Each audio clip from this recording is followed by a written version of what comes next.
Have you ever found yourself in a relationship where every word you spoke seemed to be twisted against you? Where no matter how much you tried to explain, to fix, to love, you only ended up feeling more drained? Have you noticed how your silence makes them more uncomfortable than your truth ever did? Why does your peace disturb them more than your anger?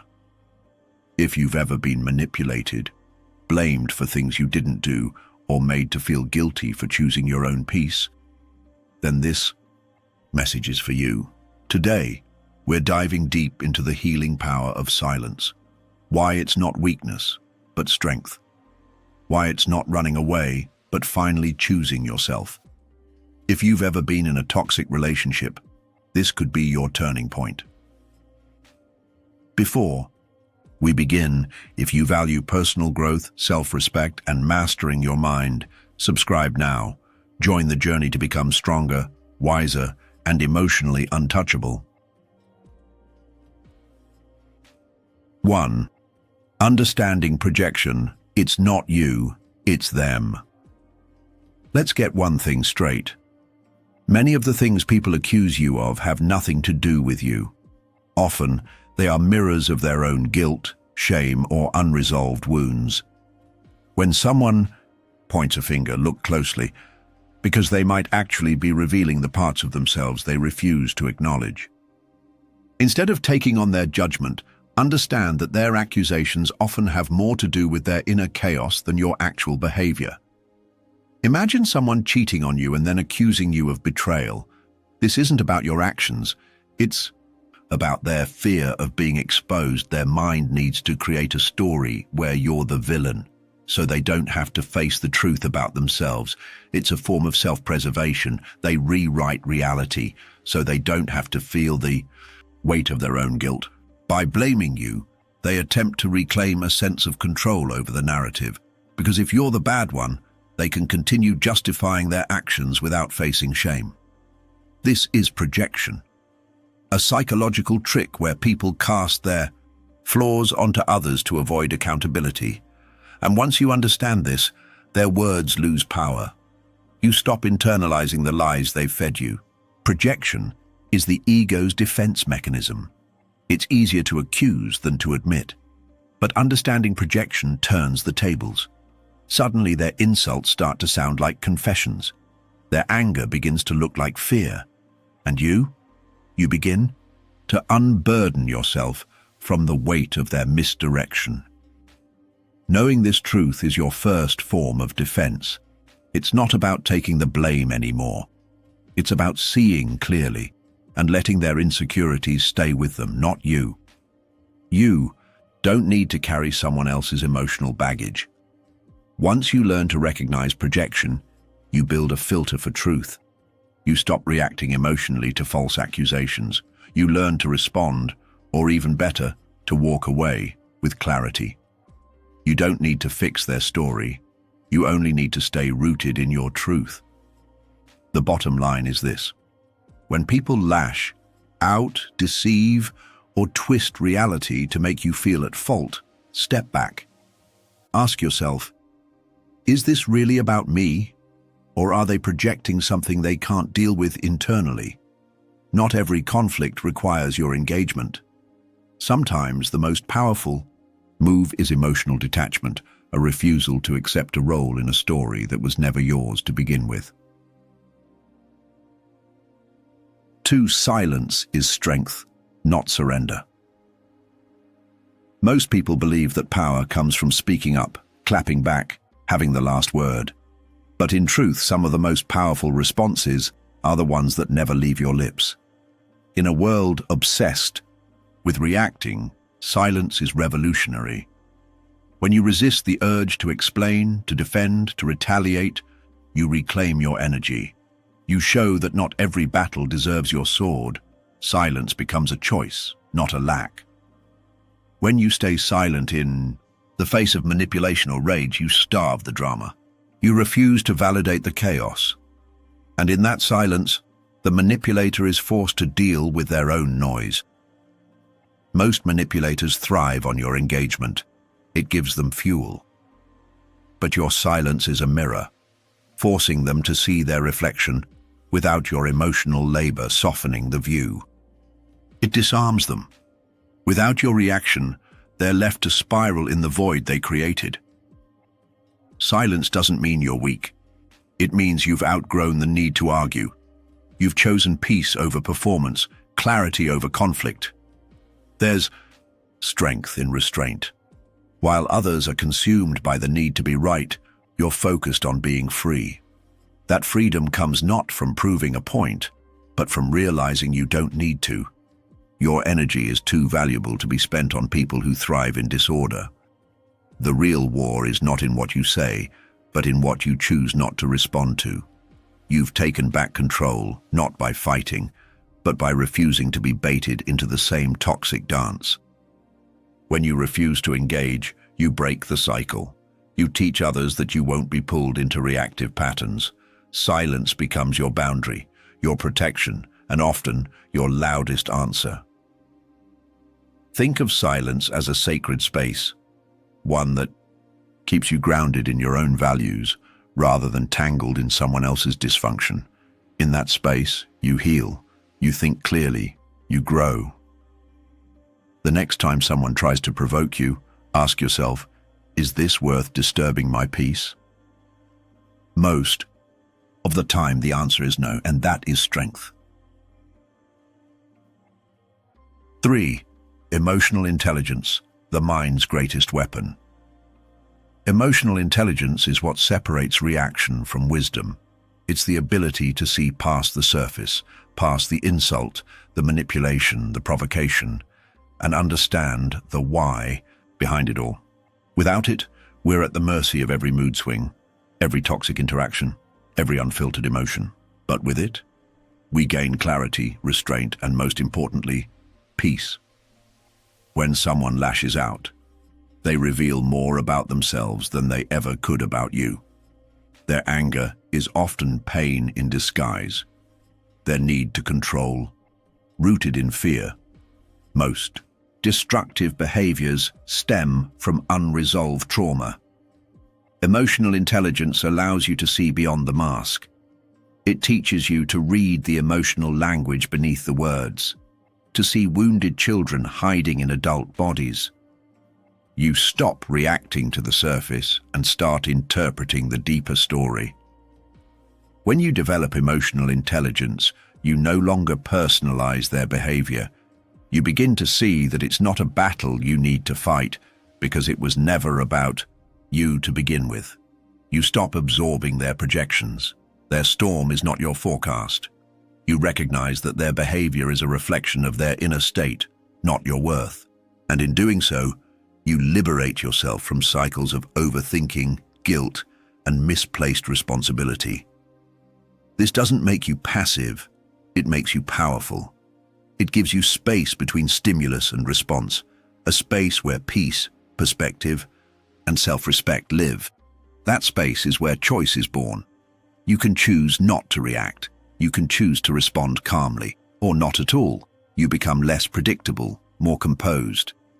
And that composure, it commands respect, internally and externally. Emotional intelligence is a daily practice. It asks you to slow down, reflect, and respond with intention. It teaches you to ask, what's really going on here? What does this person need? And, is it my job to provide it? Often you'll find the answer is no, and that's okay. Your job is not to fix others, it's to protect your peace. Emotional intelligence is not softness, it's strategy. A deep, quiet strength that lets you navigate life's chaos with unshakable calm. 4. Boundaries are bridges to healing, not barriers. People who benefit from your lack of boundaries will always call you selfish when you finally set them. But boundaries are not punishments, they're expressions of self-respect.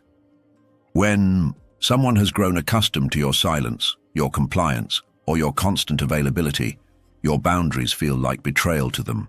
But that's only because they've mistaken access for entitlement. The truth is, your boundaries are not acts of aggression. They are quiet declarations of dignity. When you say no, you're not being cruel, you're being honest. You're no longer offering pieces of yourself to be consumed in the name of keeping peace. The irony is, the people who protest your boundaries the most are often the ones who needed them the longest.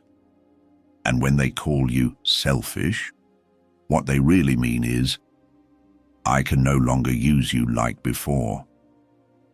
That accusation isn't a reflection of who you are. It's a reaction to the power they lost.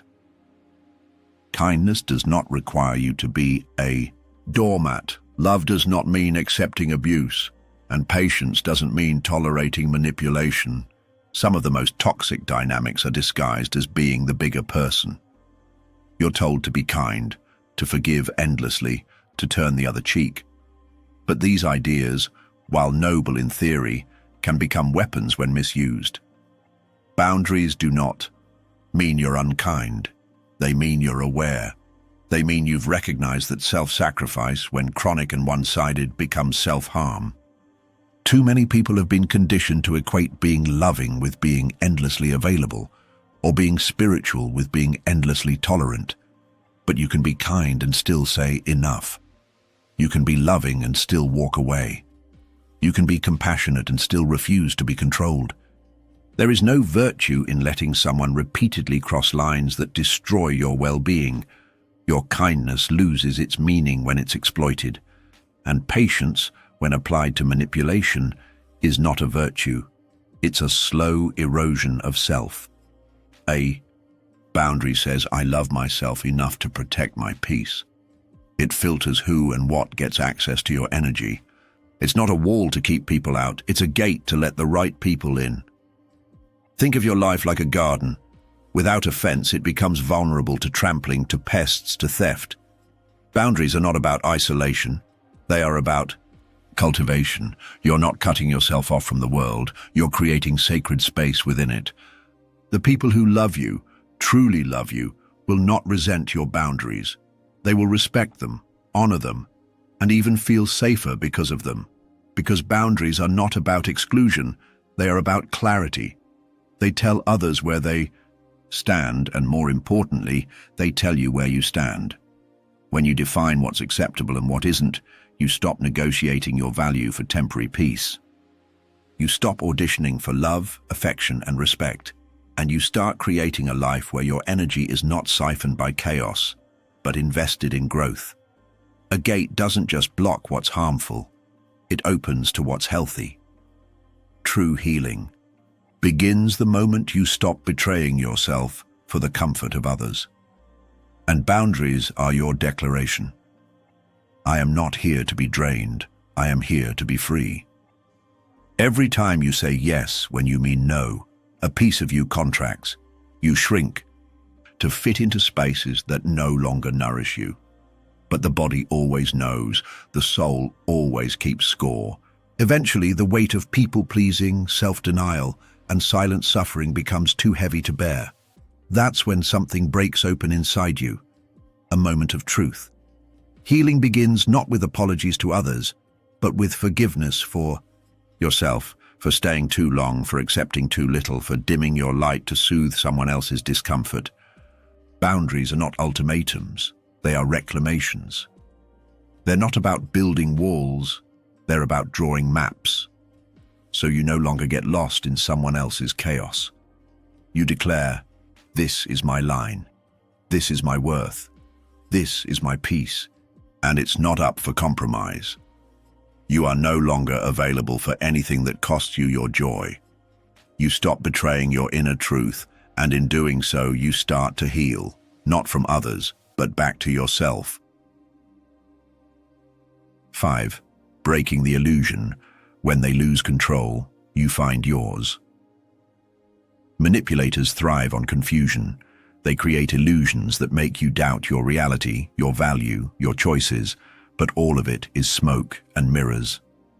Manipulation rarely looks like a monster. It often comes disguised in concern, in charm, in familiarity. The most dangerous manipulators don't scream, they whisper. They subtly plant seeds of doubt. They twist your words, minimize your pain, and exaggerate your flaws. Over time, they turn your confidence into confusion and your clarity into fog. You begin to question your memory, your instincts, your worth. That's the illusion they build, a carefully crafted world where they're the center and you revolve around their moods, needs, and desires. But this illusion only works when you participate. They depend on your empathy, your silence, your guilt. Without those, the structure crumbles. Once you begin to wake up, to ask questions, to trust your gut again, you start to see the tricks. You realize it wasn't your weakness keeping you stuck, it was their web of deception keeping you entangled. They want you dependent, unsure, apologetic, because that's how they maintain control. But the moment you step back, the moment you stop reacting, the illusion starts to crack. Control is sustained through chaos. The manipulator will provoke you just to watch you squirm, then blame your reaction to distract from their actions. But detachment is your superpower. The moment you no longer give them your energy, no tears, no explanations, no justifications, their grip weakens. They begin to flail, accuse, guilt trip, or love bomb, trying to pull you back into their storm. But now you see the pattern. You stop being the puppet and they lose their strings. What they once called love was really a transaction, your submission for their affection. What they labeled as loyalty was really your silence in the face of their harm. And the minute you step out of that dynamic, even for a breath, the mask they wear begins to slip. You realize they never had power, they only had access, and you're the one who decides whether that continues. You begin to see clearly. Their power was never real. It was borrowed from your own willingness to play along. The scariest part about manipulation is not what they did to you. It's how much of yourself you handed over willingly, thinking it was love. You silenced your intuition. You justified their behavior. You made excuses, absorbed blame, and convinced yourself that if you just tried harder, it would get better. But the game was rigged. You weren't losing because you were weak. You were losing because you were too noble to play dirty. But now, you're done playing. You begin to reclaim the pieces of yourself that were scattered in compromise. You remember who you were before you were taught to question it. Their power vanishes not with confrontation, but with clarity. You no longer argue, you observe. You no longer react, you reflect. And in that quiet space, the illusion disintegrates. They never controlled you. You just didn't know how free you already were. And once you choose to detach, to heal, to grow, to walk away, you take your power back. You stop dancing in their drama and start building your peace. There is profound strength in disengagement. Not the cold, spiteful kind, but the kind that comes from deep awareness. When you stop needing them to understand your worth, to validate your pain, to admit their wrongs, you become unshakable. Their drama no longer pulls you in like a vortex. You watch it swirl from the outside, no longer a participant, just a witness. That's how healing starts, not with battles, but with boundaries, not with vengeance, but with vision. You begin to see the life you want outside of the chaos they created. You move differently, you protect your energy, you become less available to nonsense and more invested in your growth. Your silence becomes sacred, your peace becomes your priority, and in that stillness, you rise. This isn't revenge, it's redemption, and it's yours to claim. Walking away is not about proving them wrong, it's about proving yourself right. You're not leaving to punish them, you're leaving to save yourself. That's not revenge, it's resurrection. It's choosing self-trust over self-doubt. It's choosing wholeness over codependency. The healing is not loud. It doesn't always look triumphant. Sometimes it's quiet mornings where you don't feel anxious. Sometimes it's crying without shame. Sometimes it's setting a boundary and not explaining it. But each of these moments is sacred. Each is a step back to yourself. You don't need their apology. You don't need their closure. You don't even need their understanding. You are Your own closure, you are your own homecoming. And redemption, it's not about them losing, it's about you winning yourself back. And that is a victory they can never take away. You don't have to yell to be heard. You don't have to fight to prove your strength. Sometimes all it takes is silence, a calm no, a quiet walk away, a peaceful mind in a world of chaos. People may not understand your silence. They may mock it, question it, try to provoke it, but deep down they feel it, because silence is powerful when it comes from clarity. So here's your reminder. Your peace is not negotiable. Your worth is not up for debate. And your silence is not weakness, it's wisdom. If this message resonated with you, subscribe. Join a community where healing, growth, and emotional mastery come first. The journey to reclaiming yourself begins now.